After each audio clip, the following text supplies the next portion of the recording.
Welcome to the Black Men Think podcast. If this is your first time here, know that the views and opinions expressed by the Black Men Think podcast are those of the Black Men Think podcast and not the individual members. With that being said, we're about to be unapologetically, undeniably black. Enjoy. Hey, what's going on, man? Welcome to another episode of the Black Man Think podcast, where we elevate our black men because black men be out here thinking. So make sure, before we go any further, make sure y'all go ahead and like, subscribe, tell a friend, do all of the good stuff. And if you want bonus content, be sure to go to Patreon. So as you can see, I'm by myself today. We're going to get into that a little bit later. Also, remember, if you want to call in and leave a voicemail for our Ask a Black Man, you can do that at this number, 404-939-6477. That's 404-939-6477. Call that number, leave a voicemail, 60 seconds or less. If we like what you got to say, we'll play it on the show. So, how we start every episode, sip of the week. I'm doing OJ, man. We talked about last episode kind of having like a dry January. Not necessarily dry for me, but in the spirit of, you know, what we're doing, I'm sticking with a little bit of OJ. So I would tell y'all the brand, but no way. But it's still, you know, it's still good OJ. So homeboy check-in. In the spirit of keeping things consistent, like that's what our promise was to you guys this year, I decided to do the podcast by myself. We actually had an interview set up for tonight, and it's not going to happen for whatever reason, not really sure, but no interview tonight. So I said, you know, instead of not doing the podcast, I'll say, let's go through these steps and kind of talk about some of these things, right? So as far as a homeboy check-in, I'm doing well. You guys know my dad's birthday was last week. I faced that head on, celebrated my dad's life, and had a good time. And like life has really been a pretty good this week. So I haven't had any serious issues. Mental health is good. We had snow days here in the city. So, you know, just spending time with the kids outside and them playing in the snow. That was beautiful. Enjoyed that. This was not their first snow. It may have been, no, my oldest have had a snow day before, but my youngest, this was her first snow, and they both are in school. So they got a real snow day being out. So that was cool, being able to enjoy that time with them, and snowball fights, all of that. So that was cool. We enjoyed that. But just kind of get into the topic for tonight. So we're going to go through a few things. So I want to talk about like the moment plans fall apart, right? Because we had an interview set up for tonight.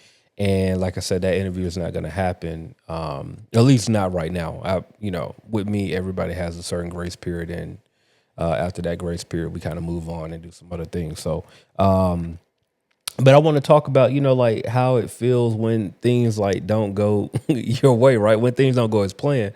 And so I think, especially as like black men in the spaces that we're in, we do have to be ready for the inevitable, right? Like sometimes or the unknown, I would say.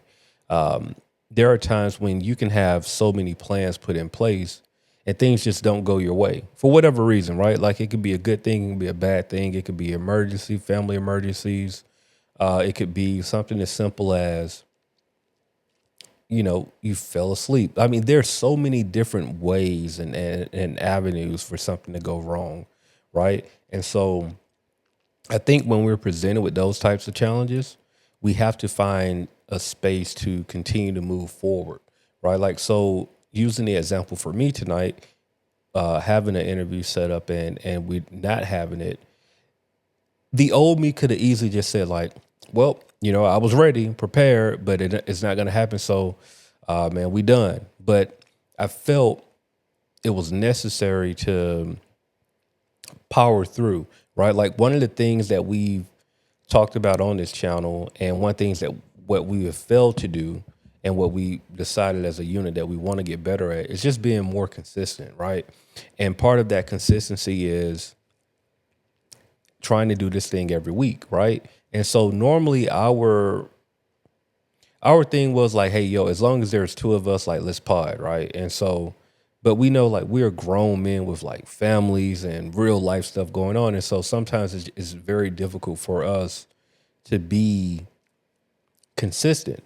And so just as a podcast, something that we want to do is just like, yo, no matter how we got to do it, like, yo, let's just get it done and let's continue to be consistent because we know we have an audience and we know that you guys have even said, like, even the comment last week was just like, yo, man, love y'all pod. I just wish I would put out more content.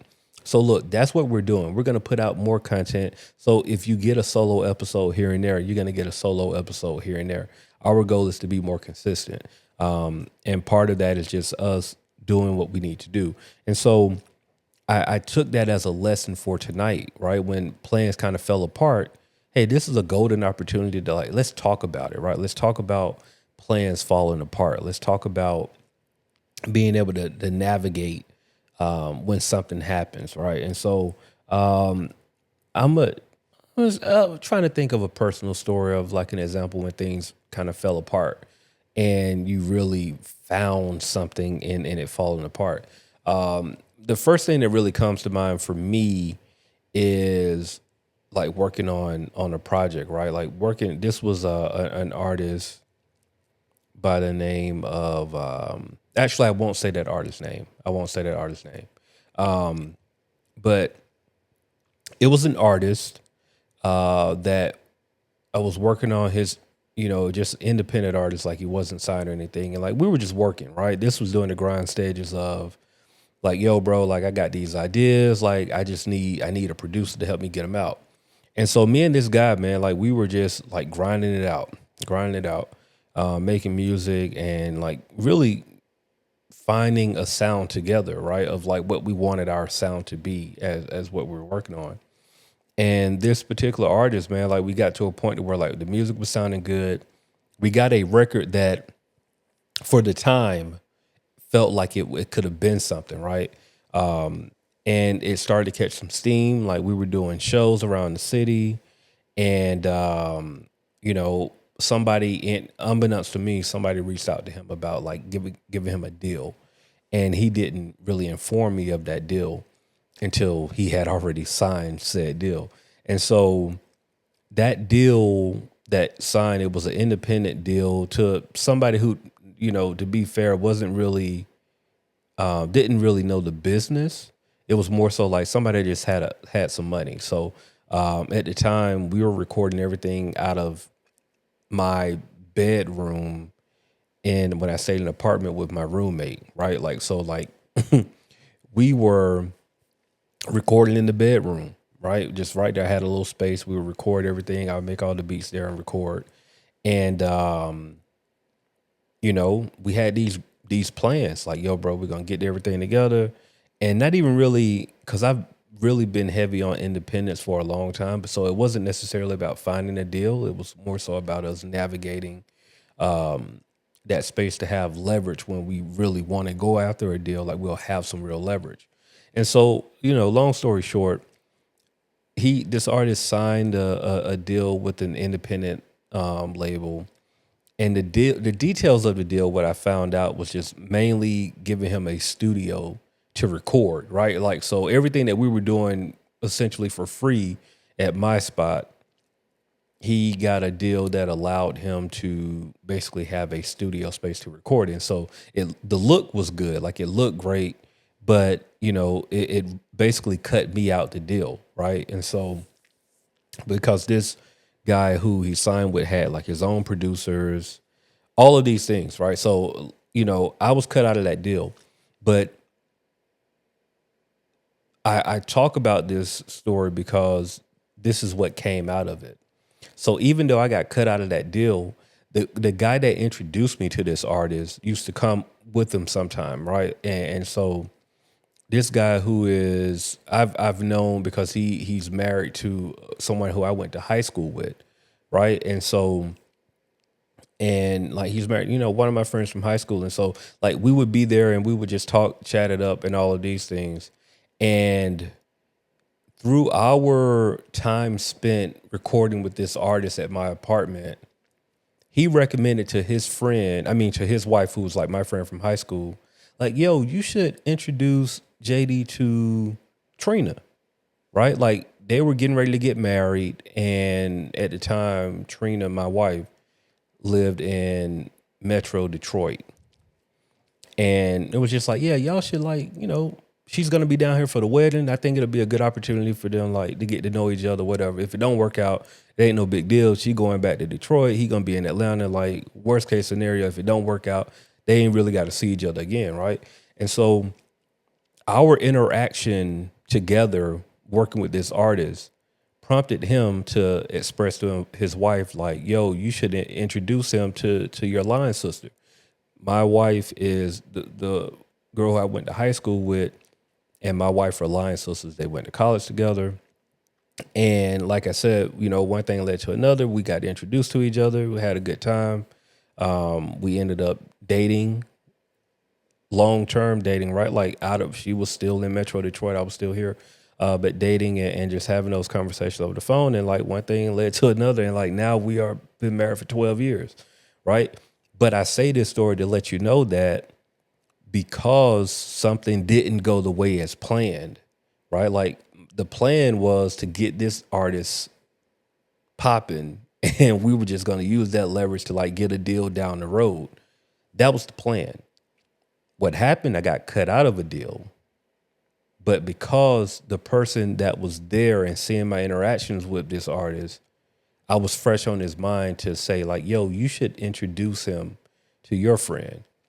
And that interaction ended up being my wife now of 12 years, 2 kids, homes and businesses. You know what I'm saying? So, I don't take those things for granted because that is something that had to happen. If that didn't happen, if that artist didn't go and sign that deal and cut me out of that deal, I don't think that I meet my wife. You know what I mean? Like, I don't think that I have my kids. You know what I'm saying? So like a lot of those things had to happen in order for me to get in the position that I am now. So, sometimes things are going to fall apart, right? But it's all about how do you adjust? Like, how do you move forward? Like, how do you look at this as an opportunity as opposed to, oh man, it's all over with, right? So, sometimes we got to find those silver linings, even though it may be hard to see initially. But even when you're facing adversity, right? And I would say it's probably more of a mindset type thing where you have to shape your mind to understand that, like, bro, you are going to go through something. And if you ain't going through something, more than likely, you're not working hard enough, or you're probably coasting if you're not going through something. Everybody is meant to go through something, whether it's good or bad. You know that there's something on the other side of what you're going through. And so I'm always an advocate of like, yo, if you are going through something currently, pay attention to what you're going through, because that stage of going through something, it is preparing you for whatever's next. I'm not here to tell you what's next because I don't know. That's not my job. But what I can tell you is if you are dealing with something currently, I can almost guarantee you that it is preparing you for whatever's coming next. So live in that moment. Like, don't try to shy away from the ups and downs, the ebbs and flows of like whatever you're dealing with, like whatever plan you may have had that didn't quite work out. That's cool. Pay attention, because in the midst of that, you're right around the corner from something else. And it can be something that you're not even thinking about, bro. Like, who knows? You know what I'm saying? Like if 16-year-old me, 14-year-old me can think about 40-year-old me, like I never would have thought that I've seen the things that I've seen in these years, right? Like even if I'm not to where I quote unquote think that I should be or want to be, I can't deny that the things that I've done up until this point, 14-year-old me didn't even think could be possible, right? Like when I was 14, I had 2 things that I really wanted to do when I was 14. Like, honestly, I wanted to play for the Atlanta Braves, and I wanted to get a record played on the radio, right? Like those were like my earliest dreams that I could like, and not earliest dreams, but dreams that I really cared about, right? Like I had some stuff when I was younger, of course, right? But 14 years old. The two things that I really wanted more than anything was like to play third base for the Atlanta Braves. Like in my mind, I was going to take Chipper Jones' place. That's what I thought in my mind. Now, to be fair, I didn't have the work ethic to even play college baseball, but that's another story for another day. And the other dream was like get a record played on the radio. And so, looking at this now, like, bro, I've had records played on the radio. I've had records, I not even just record played on the radio, bro. Like I wanted somebody to hear my music. That was like, I wanted a artist to rap over one of my beats. Forget about the radio. The radio was like that was like a big, big dream. But really, I just wanted somebody to like what I was doing on my beats and like want to rap over them or whatever. And so like now, man, I can't even tell you, I don't have a number of how many records that I have that people are like wrote on. Now, do I have platinum records? No, not by a long shot. I don't even have any quote unquote major placements. And so I could easily trick myself out of saying like, oh man, I didn't reach my goal. But like, no, bro, 14, the goal was to have somebody rap over your stuff. Now I've had hundreds of artists rap over my music. You know what I mean? Like, and so I can't act like I didn't reach that goal. I've even been across the country off of my music. And I can't act like I didn't reach my goal. Like 14-year-old me just wanted somebody to rap over my music. At this age now, I can say that the majority of the states that I've been to in the United States of America has been because of hip hop and my music, touring, DJing, like performing on stage. Like those things have happened because of music, right? And now I'm in a new space of podcasting, which is not necessarily a new space for me. I've been podcasting for a long time, but now it's a new challenge, right? How can I get on the road doing podcasting? Like, how can me and my friends sit around and talk about these stories in life and us growing as grown men? How can we elevate that to like now we're talking to people that want to listen and people that are, can relate to the stories that we're telling? How do we get to that next step? And so, while some of those goals and checklists haven't been necessarily hit, I think it's important for us to look at it and say, like, reevaluate. Think about your younger self, bro. Like, think about your younger self where you are right now as a grown man. And, like, you have to give yourself a pat on the back sometimes. I know it's hard because, things are not necessarily going the way that you planned them to go, but give yourself a pat on the back. Like, I mean, like, I always go back to that. Me in ninth grade, bro, is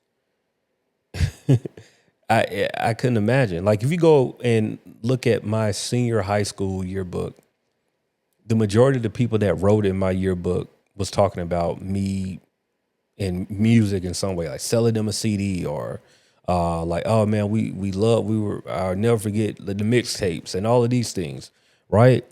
And then to see up in this time now, like you're still going down that road and you're still elevated past that, right? Like that was something that happened when you were a kid. And now as an adult, you really seeing these dreams like follow through. Marlon sat here a couple of weeks ago and talked about having a platinum record. Like these are things that we dreamed about as kids that like are coming to fruition. So we can't knock it. Like we have to live in it, bro. Like I can guarantee it may not be exactly what you want, but if you're looking at your 14-year-old self, your 14-year-old self is like, yo, bro, man, you did it. And enjoy that. Don't move past that. You might own a business and yeah, your business might not be making millions of dollars, but bro, you got a business and you got customers and there are customers buying things from you, things that came up in your mind. You have people that are sought out for that product that you came up with in your mind. So don't shortchange yourself no matter where you are on that, bro. Like you started and you're going. So like keep going. So that's it. I mean, I was going to talk about something else, but I felt like that was the space that we were in. But we do have our Ask a Black Man segment that I want to make sure we get into. So I'm going to play this. Shout out to they didn't leave their name, but I'm just going to play it. Hey, my question is, how do you manage with, as your parents are getting older and things are becoming a little more challenging for them, as, the days go on? How do you manage through that um, when you offer suggestions is met with just, I can't, I don't know, just negativity, but yet and still, they want to get better, just one of your thoughts. Cool, bro. Well, first off, thank you for sending that message. And if you want to be on Ask a Black Man, give us a call, 404-939-6477. 404-939-6477. So if I'm understanding the question, I'll read it. Say, hey, my question is, how do you manage with you as your parents are getting older and things are becoming a little more challenging for them as the days go on? Like, how do you manage through that when you offer suggestions, but it's met with negativity? One thing that I can say, honestly, bro, is that it's going to be tough. It's going to be tough because you realize that the older that you get, the older that your parents get, and your parents will forever see you as their child, right? And the funny thing happens as you grow as into an adult. Yes, you see them as your parents, but you can't help but to see the things that your parents. You can't help but to see like some of the flaws and some of the the changes, because as you grow and you have to unlearn a lot of stuff that your parents may have taught you. And not necessarily saying that's a bad thing, bro, but like there are some principles and things that your parents may have put in your brain that are not necessarily your thoughts. And you have to figure out, do I want to carry those thoughts along with me, or do I want to make new thoughts and new traditions and new things of that nature? And so I'll say for me, it was tough. Now, I mean, right, like when my dad passed away going on 3 years now. Is it 3? Yeah, 3 years. And it's no, 4 years. 20, yeah, going on 4 years. Wow, time is moving. Um, but now only having one parent, I try to express to my mom that like, yo, it's just you, right? And so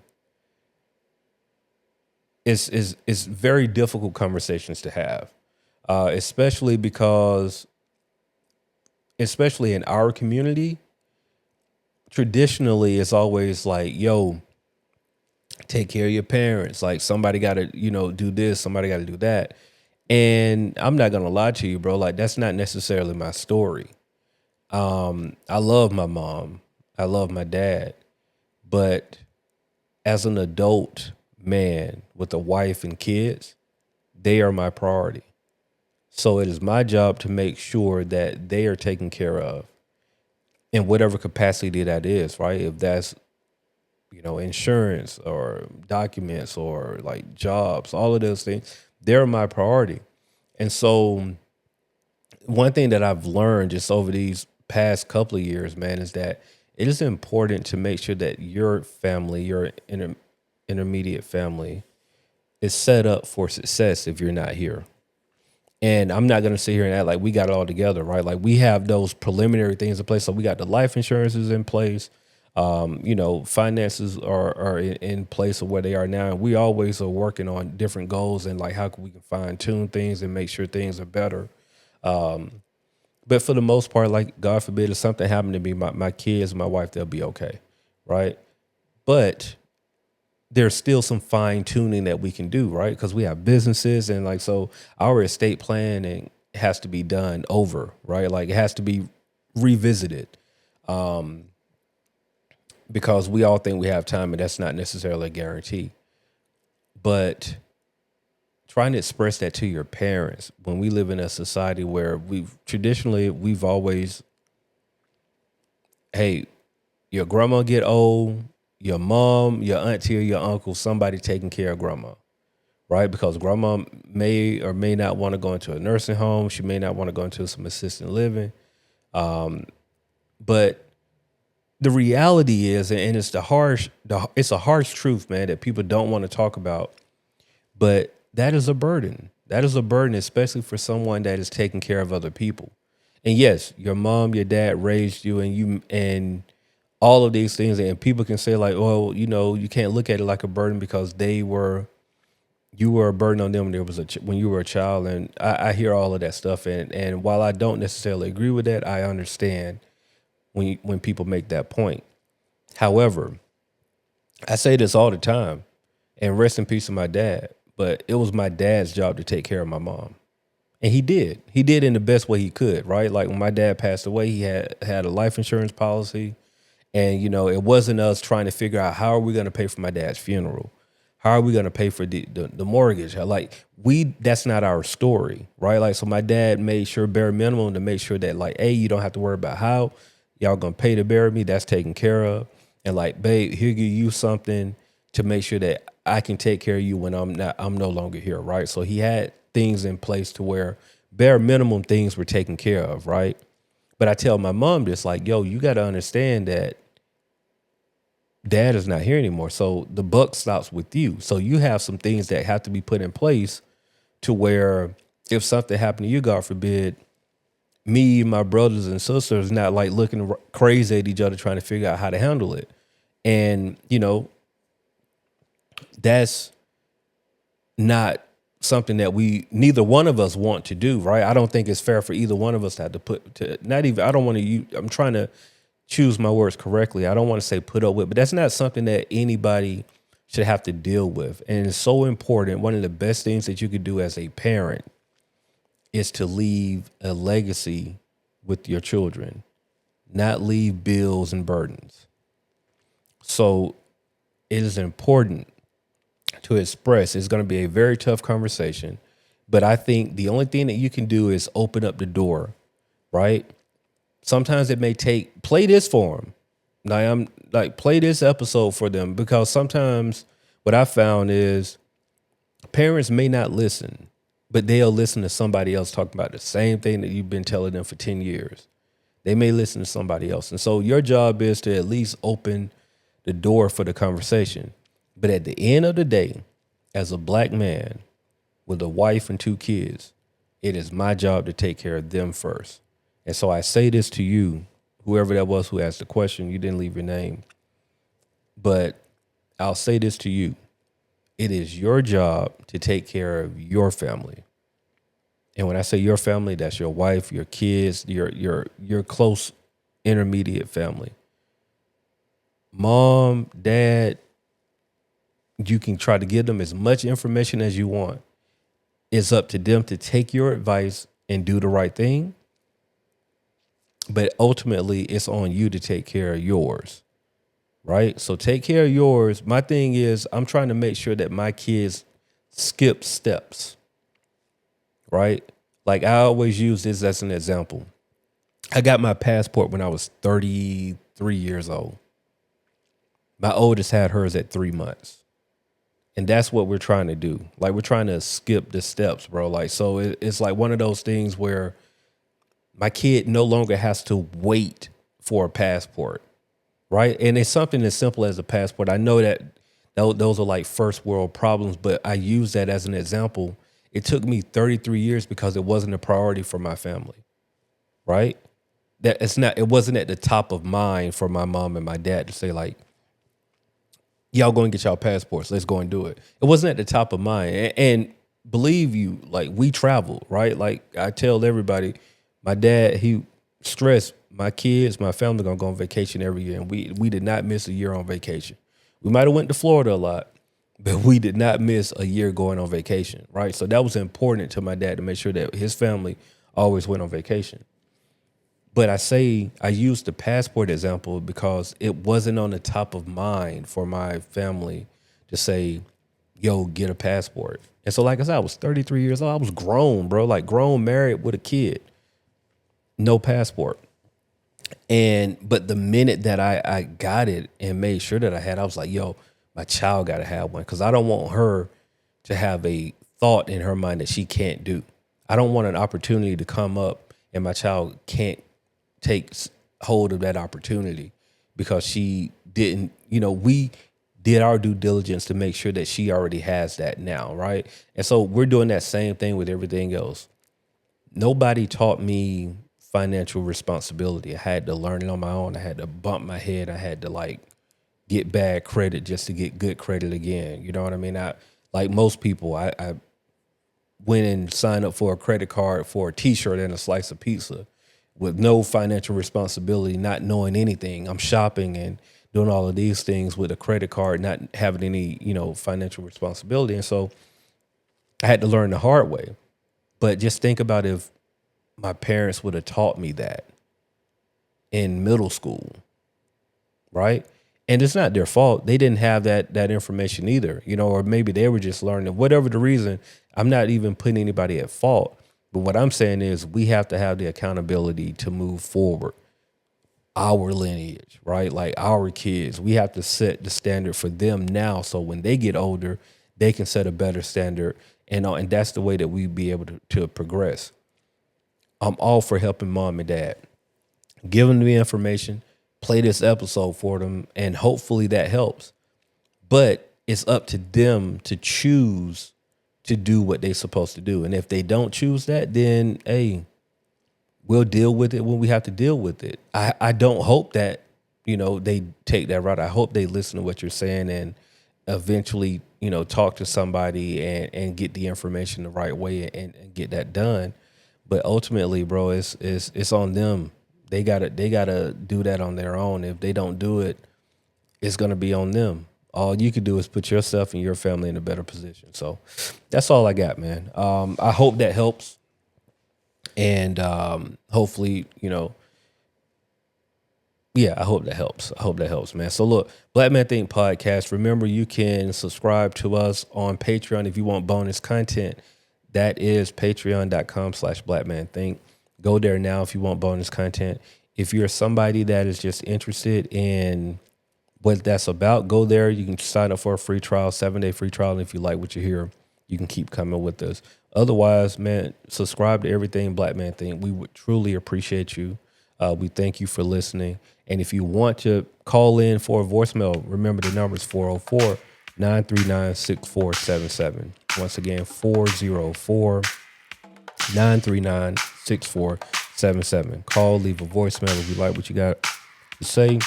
We'll play it on the pod and we'll answer our question for you. So remember, Black Man Think Podcast, where we elevate our black man because black men be out here thinking. We'll see y'all next week. The Black Men Think Podcast.